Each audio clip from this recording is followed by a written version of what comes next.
Welcome to my YouTube channel. In the following clip I will talk to you about, shouldn't my clothes convey sexuality and sense of style at age 70? Stay with me in this clip, and you will understand exactly what it is about. Pleasant viewing. In the fall of 2019, I received an email from a group of Parsons Fashion Design and Society MFA students who had been given the assignment to make a collection of clothes for seniors as part of a course that involves creating designs that focus on disabled, plus-size, transgender and aging people. The students were divided into 4 teams, with each team charged to find a muse, collaborator within their respective category, to ensure primary research and a meaningful outcome. The students asked me for an interview, hoping that I might become their muse. The students had gone around to senior centers, asking what older people want in their clothing. The answers, focused more on issues of fit, comfort and disguising signs of age, had discouraged them. Though these elements are important, the students seem to want an aesthetic of age that could inspire them.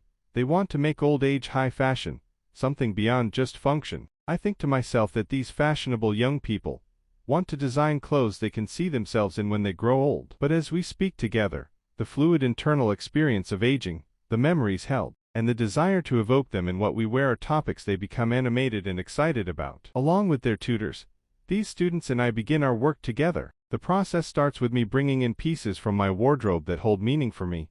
There is the sleeveless aligned dress with pastel green and purple flowers that I wore under my doctoral gown the day I received my PhD. The Yohji Yamamoto suit I wore to my first day of class as a professor of social work and law. There is an oversized burnt orange coat that covers me like a blanket, which I wear when I want to feel warm and safe, and a paisley Indian print dress I wore in the 1970s and now throw on when I go to the beach. Its colors are faded, and the thin cotton fabric is almost transparent after being worn for so many years. It seems on the brink of disintegration. We have many conversations about the experiences attached to clothing during different periods of my life. We discuss how what I wear now, or want to wear, can allow experiences from different times of my life to be remembered. My young friends are curious about how I came to be empowered to wear what I want, to use clothes as devices to tell my personal stories, and see style as being unique to every person. The point is that, when I walked into that store, I was transported back to that time. I heard the music and remember the galleries I went to,